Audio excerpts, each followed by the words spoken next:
Debout pieds nus sur le travertin chauffé de ma terrasse de piscine, le Pacifique scintillant 365 mètres plus bas, j'ai vu le virement s'effectuer. 22 000 $.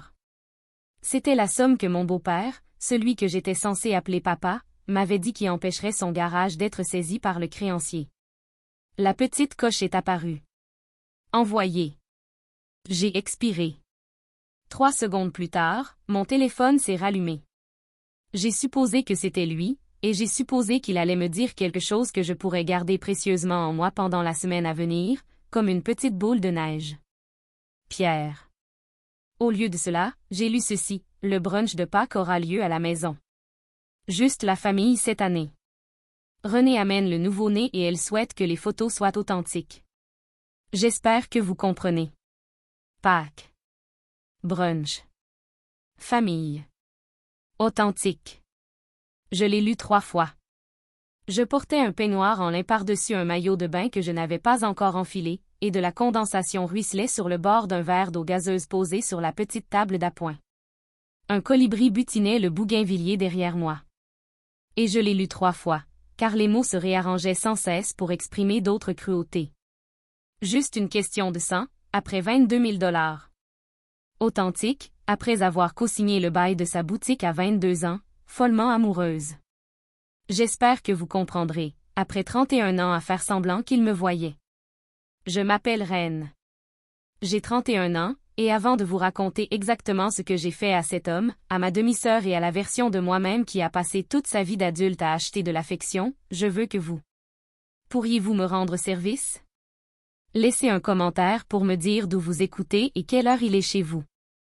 Je veux savoir jusqu'où vient ce phénomène. Je veux savoir qui d'autre a été le pilier financier de sa famille. Je pense que nous sommes plus nombreux qu'on ne le croit. Je n'ai pas pleuré. Je tiens à être clair là-dessus. Je n'ai pas pleuré parce que j'avais déjà épuisé mes dernières larmes à 26 ans, assise sur le parking d'un supermarché Whole Foods, après qu'il ait oublié ma remise de diplôme de master parce que René avait eu un bébé. Après la douche, le même week-end, il m'a envoyé un texto: « On fêtera ça la prochaine fois, ma chérie. » Il n'y a pas eu de prochaine fois. Il n'y en a jamais. Alors, je n'ai pas pleuré au bord de la piscine. Je suis restée là, à regarder le colibri, et j'ai senti un silence profond s'installer en moi, comme dans une pièce juste avant que l'alarme incendie ne se déclenche. Voici ce que personne dans ma famille ne savait. 2 ans plus tôt, dans un petit immeuble de bureau à Pasadena qui sentait le café brûlé, j'ai signé des papiers qui. J'ai vendu une licence pour un logiciel d'imagerie médicale que j'avais développé dans mon appartement à une entreprise de Boston. La prime à la signature était de 11 millions. Je ne vais pas crier sur les toits le montant des royalties, mais c'est suffisant. Ça l'a été pendant un certain temps. J'ai continué à conduire ma vieille CR-V. J'ai continué à porter le même jean Old Navy pour Thanksgiving. J'ai continué à me pointer aux fêtes de révélation du sexe du bébé de ma demi-sœur avec une carte cadeau Target et un plat cuisiné, parce que dès que j'aurais cessé d'être la fille fauchée, j'aurais perdu le seul. Le rôle qu'il m'avait jamais confié. Et je n'étais pas encore prête à découvrir ce qui se passerait quand j'arrêterais de jouer ce rôle. Apparemment, je l'étais maintenant. Je suis rentrée et je me suis servi un vrai verre, un Dirty Martini dans un verre ayant appartenu à ma grand-mère biologique, et je me suis assise à l'îlot central de ma propre cuisine, dans ma propre maison, sur mes 3 acres de falaise à Big Sur, et j'ai ouvert les contacts de mon téléphone. Je n'ai pas cherché mes amis. J'ai cherché les contacts de mon beau-père. Ils ont été écartés de sa vie un à un pendant plus de 20 ans, comme un homme qui taille un bonsaï pour qu'il épouse la forme de son ego. J'ai commencé par ma tante biologique du côté de ma mère. Ma mère est décédée quand j'avais 9 ans. Ma tante, sa sœur, avait essayé de me garder près d'elle, mais mon beau-père l'en avait empêché. Lentement, comme l'eau creuse un canyon, en annulant des visites et en oubliant des anniversaires, et finalement, à 14 ans, en lui disant lors d'un mariage qu'elle donnait une image vulgaire de la famille parce qu'elle avait accepté un emploi dans un cafétéria de l'hôpital. Je ne lui avais pas parlé correctement depuis 7 ans. La dernière fois que j'avais eu de ses nouvelles, elle vivait seule dans une maison de location à Bakersfield, suite au décès de son mari. J'ai décroché le téléphone. Elle a répondu à la 4e sonnerie. Sa voix était plus faible que dans mon souvenir. J'ai prononcé son nom. C'est Oren. Je voudrais te faire venir pour Pâques. Je voudrais te parler de ma mère et de ce que j'ai construit. Un long silence s'est installé. Puis elle s'est mise à pleurer. Je l'ai laissée pleurer, sans rien dire pour combler le silence. Parce que je savais ce que c'était que d'être à l'autre bout du fil après avoir renoncé à joindre quelqu'un. J'ai ensuite appelé mon grand-père biologique. Il avait 84 ans et vivait dans un 2 pièces à Modesto.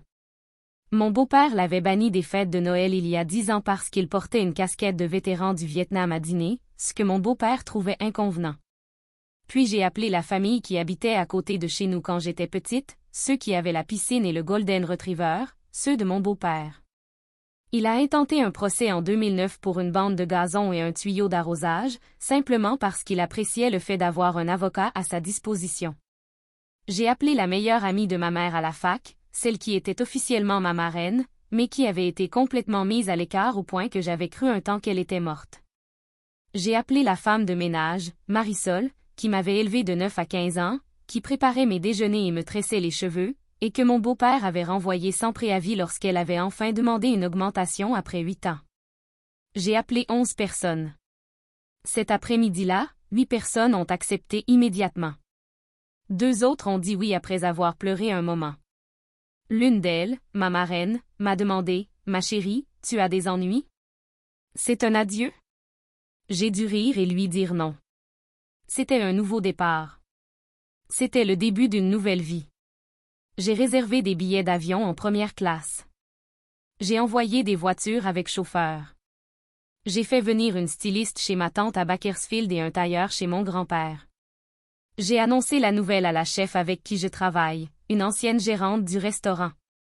Je lui ai dit que je devais absolument avoir son meilleur brunch de Pâques, servi dehors sur la longue table en teck qui surplombe l'océan, le matin même des fêtes, agneau, flétan, un menu printanier complet. Du champagne glacé à vous glacer le sang. Des fraises grosses comme des poings.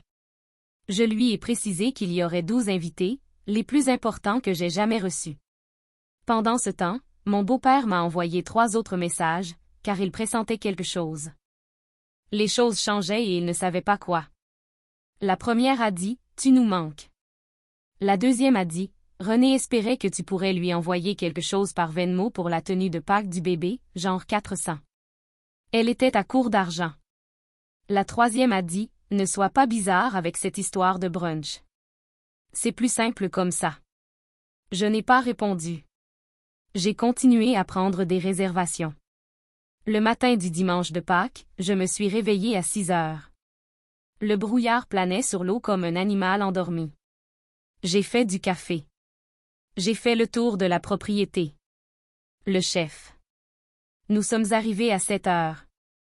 Le fleuriste est arrivé à 7h30 avec de l'eucalyptus, des renoncules blanches et des branches de citronnier.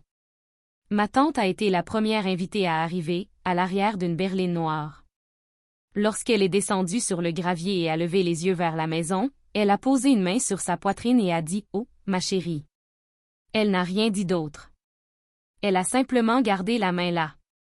Puis mon grand-père, puis ma marraine, puis ma Marisol qui, en me voyant, a fondu en larmes et m'a serré dans ses bras si longtemps que je sentais ses tremblements.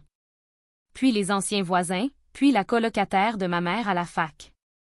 À 11 heures, nous étions 12 sur une terrasse en pierre, à 80 km du premier feu rouge, à siroter du champagne. J'avais engagé une photographe, et je tiens à préciser une chose à son sujet, je ne l'avais pas engagée pour immortaliser des souvenirs, mais pour recueillir des preuves. Nous nous sommes attablés pour le brunch à midi. J'étais assis en bout de la longue table, mon grand-père à ma droite et ma tante à ma gauche. Le Pacifique s'étendait derrière nous et le soleil avait enfin brillé. À travers le brouillard, Marisol a porté un toast en espagnol qui s'est terminé par « Mija » et j'ai pleuré pour la première fois en 5 ans. La photographe était vraiment excellente. Elle a tout immortalisé. Elle a capturé le rire de mon grand-père. Elle a immortalisé Marisol me tenant la main. Elle a immortalisé ma marraine, qui n'avait pas reçu d'accolade pendant les fêtes depuis 20 ans, la tête posée sur l'épaule de l'ancienne colocataire de ma mère à l'université. Elle a immortalisé l'agneau. Elle a immortalisé la table. Elle a immortalisé la vue. Après le dessert, je me suis levée, j'ai pris mon téléphone et j'ai publié un message. Pas de longue légende. J'ai appris que les légendes les plus cruelles sont les plus courtes. J'ai posté 9 photos. La toute première était une vue d'ensemble de la table, prise de dos. Les 12 invités riaient, l'océan s'étendant à perte de vue. La deuxième montrait Marisol, son bras autour de moi. La troisième, mon grand-père avec sa casquette de vétéran du Vietnam, que je lui avais demandé de porter, évidemment. La légende disait « brunch de Pâques avec ceux qui étaient vraiment là ». La famille, réunie ailleurs, fêtait ça. J'espère que les 22 000 $ suffiront à payer les factures. J'ai tagué le garage de mon beau-père. J'ai tagué René. J'ai utilisé le hashtag de la petite ville de l'Inland Empire où ils habitent. J'ai publié. Puis j'ai posé mon téléphone face contre la nappe en lin et je suis allé me resservir des fraises. 11 minutes se sont écoulées. Je le sais, car j'ai vérifié plus tard. 11 minutes pour recevoir le premier appel. Le téléphone a vibré sur la table une fois, 2 fois, 3 fois, comme une abeille prise au piège sous une cloche de verre. Puis ça s'est arrêté. Puis ça a recommencé. Au moment où nous terminions le dessert, mon téléphone s'est mis à vibrer tout seul en une lente spirale sur la nappe. Je l'ai pris et j'avais 57 appels manqués.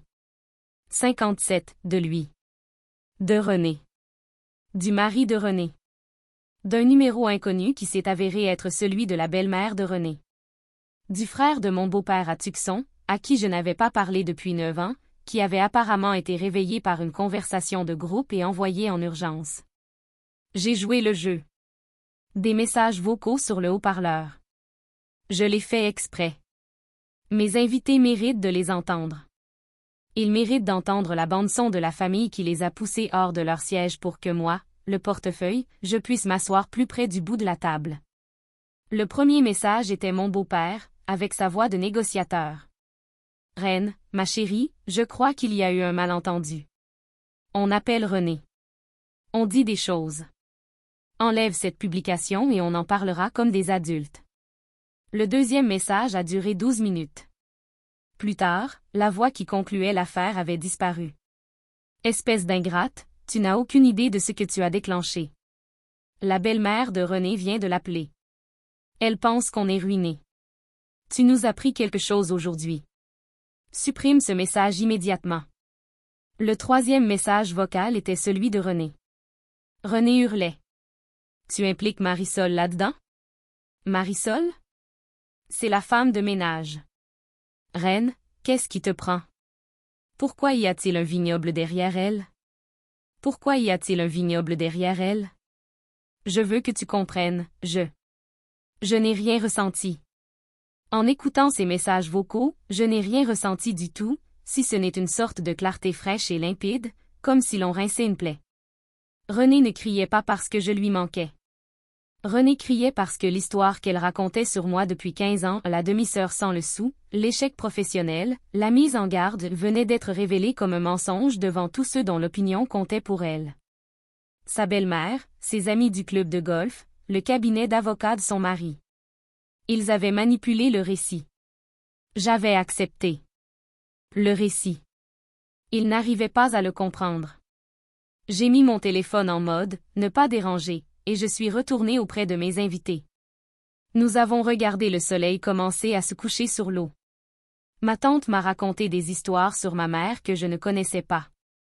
Mon grand-père s'est endormi dans un fauteuil au soleil, sa casquette rabattue sur les yeux, et Marisol l'a recouvert d'un plaid. J'aimerais vous dire que c'était le plus bel après-midi de ma vie. Mais les narcissiques, et je parle ici au sens clinique du terme, n'acceptent pas une perte et ne s'en remettent pas. Il existe un phénomène en psychologie comportementale appelé « poussée d'extinction ». C'est ce qui se produit lorsqu'un animal actionne le levier qui lui a toujours procuré une récompense et que ce levier cesse de fonctionner. L'animal ne cesse pas d'actionner. Il appuie plus fort, plus vite, avec plus de force, avec plus de rage, car son cerveau ne peut accepter que la règle ait changé. Mon beau-père actionnait ce levier depuis 22 ans. Le levier venait de cesser de fonctionner. Il était sur le point de faire une bêtise. À 21h15 ce soir-là, le système d'alarme a sonné. Portail. 2 personnes à l'interphone. J'étais dans le salon avec ma tante et mon grand-père, et nous regardions la lune se lever sur l'océan. Le chef nous avait apporté un plateau de fromage et les dernières bouteilles de champagne. Ma tante me racontait un voyage en voiture qu'elle avait fait avec ma mère en 1991, dans une Honda Civic qui sentait la cigarette et l'intérieur d'une serviette de plage. Le signal sonore était faible. Je l'ai à peine remarqué. Je me suis excusée et je suis allée au panneau de sécurité dans la cuisine. La vidéosurveillance montrait un SUV de location à l'arrêt devant mon portail, phares allumés, et 2 personnes debout devant. Mon beau-père, dont je n'avais pas vu le visage depuis 14 mois, agrippait les barreaux du portail comme on le fait après les avoir secoués. Derrière lui, René, perché sur des talons, se tenait sur un chemin de gravier, un soir de mars à Big Sur, tenant ce qui ressemblait à une enveloppe. Ils avaient pris l'avion de l'Inland Empire jusqu'à Montréal. Le dimanche de Pâques, ils ont roulé pendant 1h30 sur la Highway 1, de nuit, longeant les falaises et les virages, jusqu'à mon portail, à cause d'une publication Instagram. Je veux que vous y réfléchissiez un instant, car cela révèle qui était réellement en détresse dans cette famille et qui était à l'origine de cette détresse. C'est toute l'histoire. J'ai appuyé sur l'interphone. Ma voix était très calme. J'ai dit, vous étiez en infraction. La police arrive dans 8 minutes. Remontez dans la voiture et partez. Il n'est pas parti. Évidemment. Il ne l'a pas fait. Il s'est mis à hurler dans l'interphone et je l'entendais par les fenêtres de la cuisine, même si mon portail est à plus de 400 mètres de la maison. Ouvre ce portail. Je suis ton père. Tu nous dois des explications. Tu as humilié notre famille sur Internet. Ouvre ce portail. Je suis allé chercher mon manteau. Mon grand-père s'est redressé sur le canapé et m'a dit, « Tu veux que je vienne avec toi, ma fille? » J'ai failli dire oui, juste pour savoir ce que ça ferait d'avoir un homme à mes côtés dans un moment pareil. Mais j'ai secoué la tête. J'ai dit, « Je m'en occupe, papa. » Et j'ai descendu la longue allée de coquillages concassés, en manteau et en pantoufles, le gardien de sécurité que je tiens à disposition s'arrêtant derrière moi dans sa charrette. Je voudrais vous décrire l'air. Il faisait froid. Le Pacifique grondait bruyamment dans l'obscurité en contrebas. Il y avait de l'eucalyptus, du sel et la légère odeur sucrée des algues. J'avançais lentement. Je les ai laissés me regarder arriver. Quand je suis arrivé au portail, mon beau-père avait pleuré. Je voyais encore les traces de ses larmes. Il paraissait plus petit que dans mon souvenir. Il avait pris du poids. Sa veste de voyage était le genre de veste qu'on achète dans un magasin d'usine en pensant que ça donne l'air d'un grand voyageur. Derrière lui, René avait les bras croisés et le menton levé, comme si elle allait prononcer un verdict. Ils m'ont tous deux regardé, mais aucun des deux ne m'a reconnu. Je n'avais plus le même visage qu'avant. Il a commencé, « Reine, chérie, on veut juste parler. » Ça a. La situation a dégénéré. Tu vas retirer ce message et tu vas t'excuser auprès de René, car sa belle-mère pleure depuis 4 heures et René. J'ai dit, arrête. Il s'est arrêté. J'ai dit, tu as fait le trajet depuis l'aéroport jusqu'à ma porte d'embarquement pour exiger que je retire un message le soir de Pâques. Tu as parcouru 320 km pour me dire quoi faire. Réfléchis à ce que cela dit de toi. René s'est avancé. C'est alors qu'elle a sorti l'enveloppe. Et c'est là que, si j'avais été une pire personne ou plus jeune. Si j'étais devenue celle que j'étais il y a 6 mois, j'aurais peut-être tressailli. Mais je m'y étais préparée en secret depuis longtemps, et je savais ce que contenait l'enveloppe avant même qu'elle ne l'ouvre.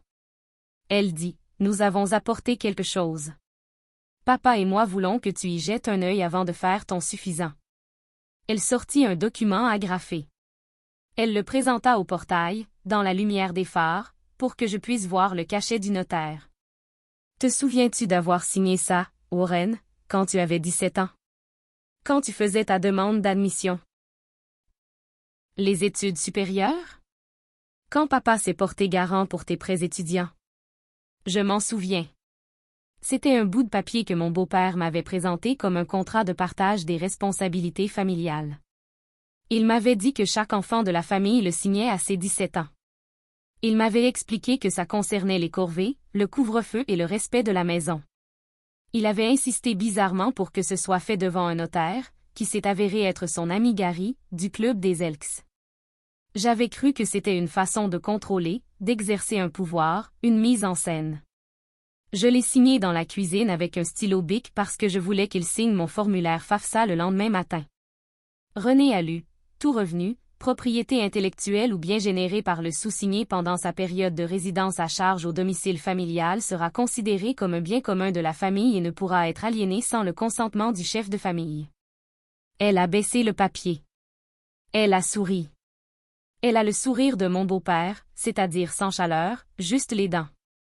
Elle a dit, « Oren, c'est toi qui as écrit ça. » Imaginez le code informatique dans notre garage, sur notre connexion Internet, en train de manger nos aliments. Ce code est un bien familial. La moitié m'appartient. L'autre moitié appartient à papa. Il va falloir que vous signiez rapidement une déclaration concernant cette maison, et un virement pour les revenus de la licence, et il nous le faut ce soir même, sinon on vous poursuit en justice pour tout. Elle me tendit le document à travers les barreaux. Je le laissai tomber sur le gravier. Imaginez bien la scène, car ce que je fis ensuite, je l'avais fait discrètement. J'avais patiemment préparé le terrain pendant 16 semaines, sans jamais en parler à personne, ni à mon avocat, ni à mon thérapeute, ni même au chef cuisinier à qui je confie presque tout. J'ai sorti mon téléphone. Je l'ai déverrouillé. Je l'ai tourné vers eux. J'ai dit, « Tu as mentionné les 22 000 $ que je t'ai envoyés en février, papa. Tu as dit à la famille que c'était un cadeau. Tu as dit à René, lors de la fête prénatale, que c'était un petit prêt pour aider à la boutique. Tu as dit à ton frère à Tucson que c'était moi qui prenais enfin les choses en main.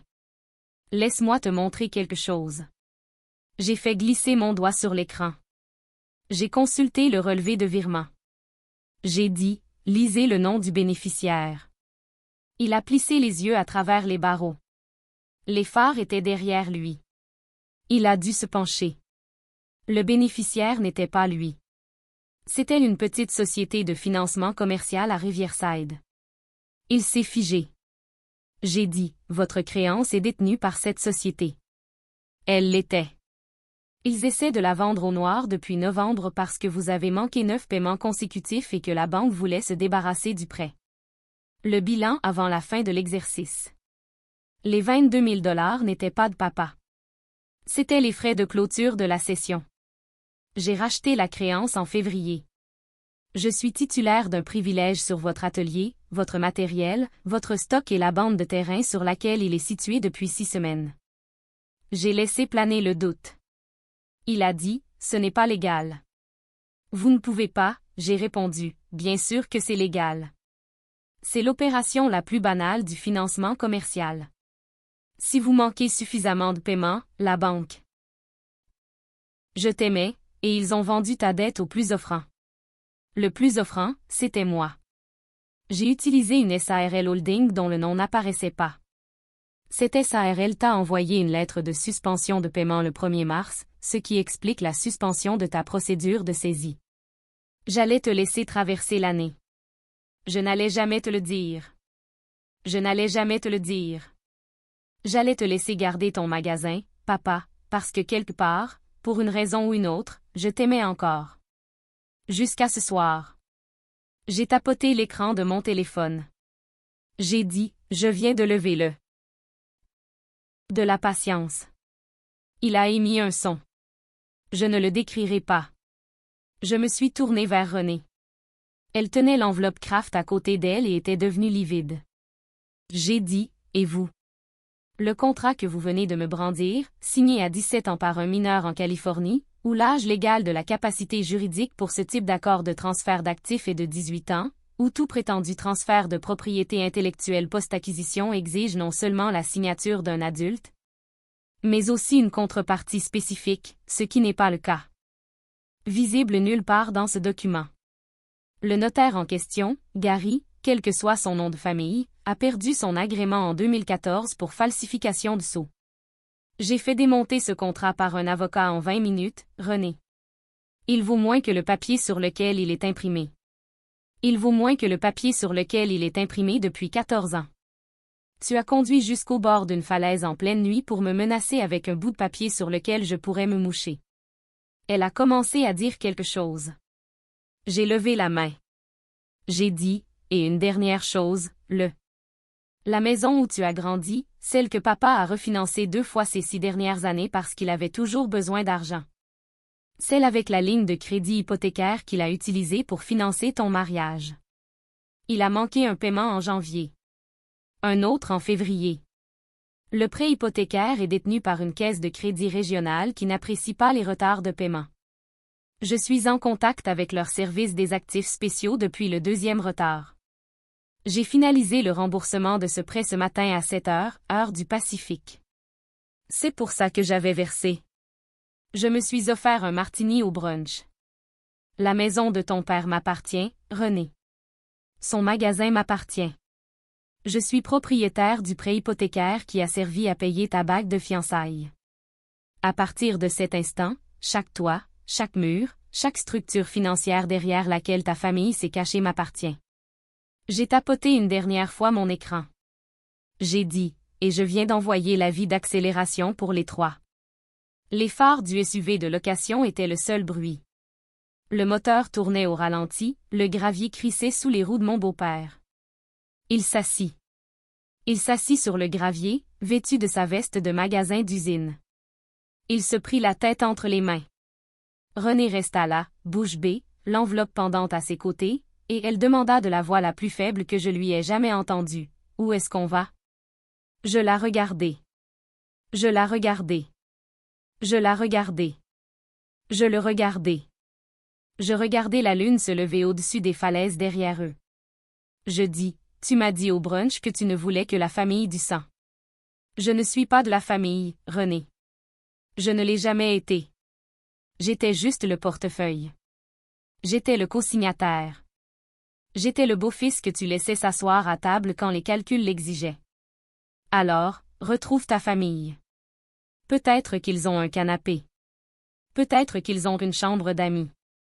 Peut-être qu'ils feront pour toi ce que j'ai fait pendant 22 ans. J'en doute, mais tu devrais essayer. Je me suis tourné vers mon garde du corps. J'ai dit, veuillez les escorter hors de la propriété. Je me suis retourné et j'ai remonté la longue allée de coquillages concassés. Derrière moi, Renée s'est mise à hurler. Elle hurlait à propos d'avocats, de procès et de famille. Et Dieu, et Pâques, et combien j'allais le regretter. Je ne me suis pas retourné. J'avais cessé de me retourner pour eux depuis longtemps. Je ne l'avais simplement pas encore admis à mon corps. Quand je suis revenu dans le salon, ma tante se tenait dans l'embrasure de la porte, les bras croisés. Elle avait manifestement écouté, et ses yeux brillaient d'une lueur que je n'ai pas reconnue tout de suite, puis j'ai compris, de la fierté. Mon grand-père était éveillé sur le canapé. Il m'a regardé. Il a dit, « Ça va, ma fille? » J'ai répondu, « Oui, papa. » « Ça va. » Je me suis assise entre eux. Marisol est arrivée avec 3 tasses de chocolat chaud. Nous avons regardé la lune se refléter sur l'eau. Plus tard dans la soirée, une fois que tout le monde était rentré dans sa chambre, que le chef était parti, et que le gardien m'avait confirmé par SMS que le 4x4 de location était bien de retour sur l'autoroute 1 en direction du nord, je suis allée me tenir sur la terrasse de la piscine, à l'endroit même où j'étais 12 heures plus tôt lorsque j'avais lu le message. Le colibri avait disparu. La bougainvillée se détachait en une forme noire sur le ciel noir. J'ai ouvert la conversation de groupe familial sur mon téléphone. Mon téléphone. Mon beau-père, René, le mari de René, 3 cousins germains avec lesquels je n'avais jamais été proche. J'ai fait défiler les messages après 15 ans de vœux d'anniversaire qui étaient en réalité des demandes, de photos de vacances sur lesquelles je n'avais pas figuré, de demandes de paiement Venmo pour des événements auxquels je n'avais jamais été invité. Je n'ai pas dit au revoir. Je ne les ai pas bloqués un par un. J'ai simplement supprimé la conversation. Je suis allée au bord de la terrasse. J'ai écouté le Pacifique. J'ai pensé à la petite fille de 9 ans qui avait perdu sa mère et qui avait hérité d'un beau-père qui avait décidé. À un moment donné, je n'ai jamais réalisé qu'elle était une ressource et non une enfant. J'aurais tellement aimé pouvoir lui dire quelque chose. J'aurais tellement aimé pouvoir lui dire quelque chose. J'aurais tellement aimé pouvoir lui dire, un jour, tu seras maîtresse de ta table. Un jour, tu choisiras tes invités. Un jour, tu te tiendras dans ta propre cuisine, tu te serviras un verre et tu cesseras de t'excuser d'être celle qui a réussi. Je n'ai pas perdu une famille le dimanche de Pâques. Je me suis libérée d'une famille. Et les personnes avec qui j'étais assise sur cette terrasse. Ma tante, que je vois maintenant une fois par mois, mon grand-père, chez qui j'ai emménagé dans le gîte en mai, Marisol, qui m'apprend à cuisiner comme ma mère le faisait avant de mourir, ces personnes sont ma famille maintenant. Non pas par le sang, mais par choix, par présence, par engagement. Et c'est finalement la seule définition qui ait jamais compté. J'ai beaucoup réfléchi, ces derniers mois, depuis Pâques, à la gravité de la situation, car tout ce qui a frappé mon beau-père et René ce soir-là, la saisie immobilière, la levée du moratoire, etc. Un contrat sans valeur qui s'est dissous sous les phares, rien de tout cela n'était dû à la chance. Rien de tout cela n'était dû au karma, au sens mystique du terme.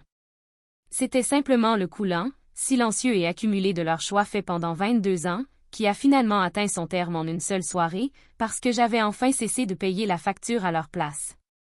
C'est sur ce point que je veux m'attarder un instant, car pendant la plus grande partie de ma vie, j'ai cru au mensonge selon lequel être bonne signifiait absorber, qu'une bonne fille absorbe la cruauté et la transforme en plus de générosité. Si j'avais continué à signer des chèques, à me présenter au brunch et à faire comme si l'îlot de cuisine était une vraie place à table, les gens qui me traitaient comme une ressource auraient fini par se réveiller un matin et me voir comme une personne. Ça n'est jamais arrivé. Ça n'arriverait jamais. Et chaque dollar que j'ai envoyé, chaque silence que j'ai enduré, chaque anniversaire pour lequel j'ai fait 4 heures de route pour être ignoré, ce n'était pas de l'amour. C'était une subvention. Je les payais pour qu'ils continuent à me maltraiter. La loi de cause à effet est une leçon plus discrète. On lui attribue souvent bien plus de mérite qu'on ne le croit.